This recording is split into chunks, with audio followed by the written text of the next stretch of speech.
The Tao of Self-Confidence, Episode 524. Welcome to the Tao of Self-Confidence, where I share stories of amazing women who have discovered their inner journey to self-confidence. Visit our website at thetaoofselfconfidence.com. Your inner journey to self-confidence awaits. Well, hello, friend. Welcome to the Tao of Self-Confidence, where I share stories of amazing women who have discovered their inner journey to self-confidence. I'm your host today, Sheena Yap Chan, and today I have a phenomenal lady on the show today. She's a Tokyo blogger, model, and DJ, and I'm really excited to have her on and share her story with us today on self-confidence. So without further ado, I'm going to introduce you to Samantha Mariko. Samantha, how are you today? Maybe you can fill in a little bit more about yourself to our listeners.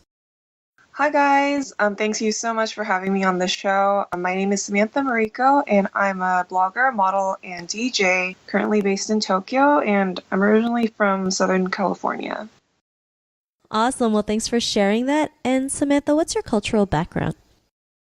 So I'm half Japanese. My father is Caucasian and my mother is Japanese. So I had like a pretty interesting background like growing up. I grew up in Southern California, but since my mom was home all the time, she's the one that taught me Japanese. She enrolled me in Japanese school and she taught me a lot about Japanese culture, which I really appreciate now as an adult. Now that I'm based in Tokyo, obviously it's really helpful that I can speak fluent Japanese. It helps me with my work, communicating with people, because in Japan not a lot of people speak English even now. Thanks for sharing that. I was recently in Japan, so yeah, I can totally understand trying to, take the subway and everything's in Japanese. It's quite an adventure, yeah. But thanks for sharing that. And Samantha, what's your favorite self-confidence quote?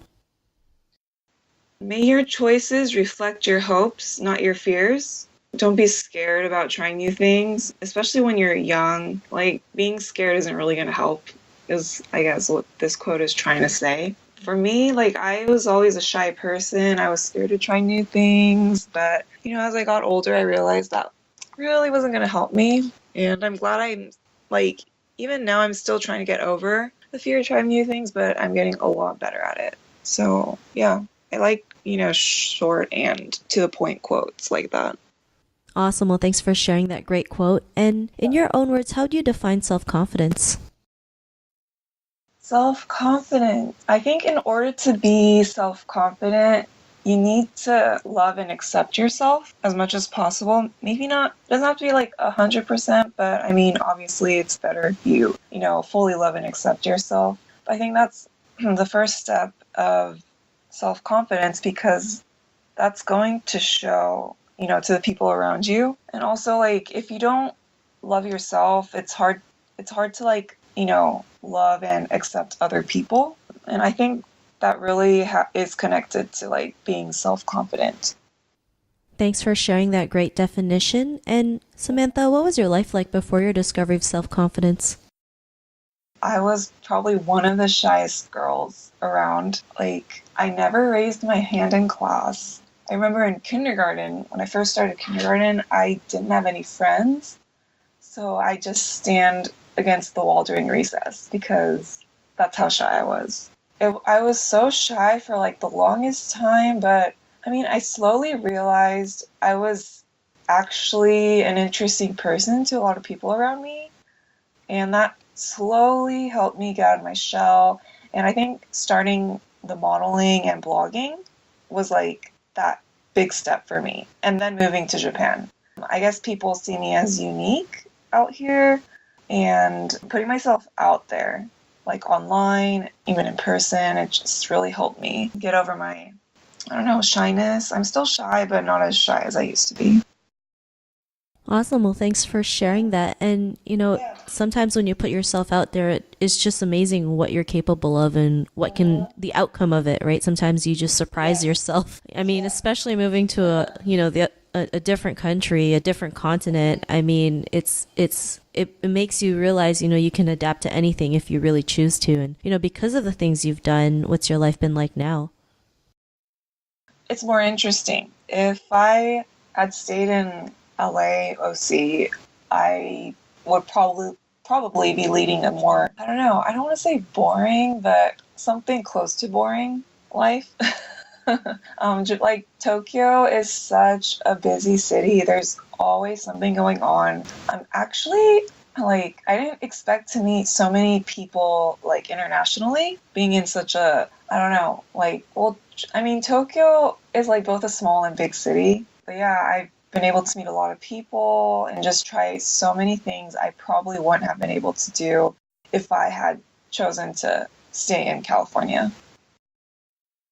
Thanks for sharing that. And, Japan is an amazing country. Tokyo is a great city. So I can see, like, there's so many things you can do there. It's amazing. Like, just, even driving those Mario Karts, I think was cool. I didn't get to do that, but I think the next time I go, I'd love to try that for sure. But yeah.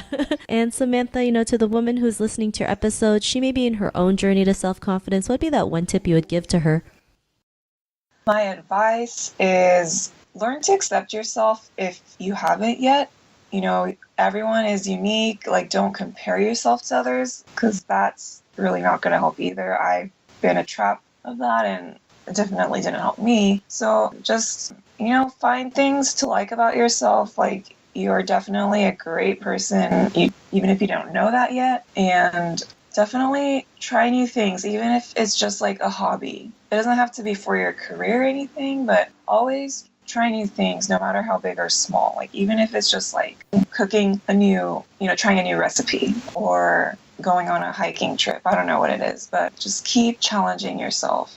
And it's going to help you, get over your fear of like anything you have. And I don't know, make sure you surround yourself with good people that are supportive of you. That's really helped me. So yeah, that would be my advice to, any woman out there, actually. So. Awesome. Well, thanks for sharing those amazing tips. And if our listeners wanted to get to know a little bit more about you and what you do or check out some of your work, is there any links or social media profiles we can connect with? Well, my blog, samanthamariko.com. You guys can check that out. And I do Instagram at Samantha Mariko. So those are my two main channels. Thanks for sharing that. And to our listeners, if you want to connect with Samantha, you can also head on over to the taoofselfconfidence.com and search for Samantha's name. Her show notes will pop up along with everything else that we talked about. And I just really want to thank Samantha for taking the time to share her story and tips with us on self-confidence. So thank you so much, Samantha. Thank you so much for having me. Not a problem. It was really great having you on the show. And to our listeners, be on the lookout for another new episode of another amazing woman's journey to self-confidence. And we'll talk to you soon. Bye for now.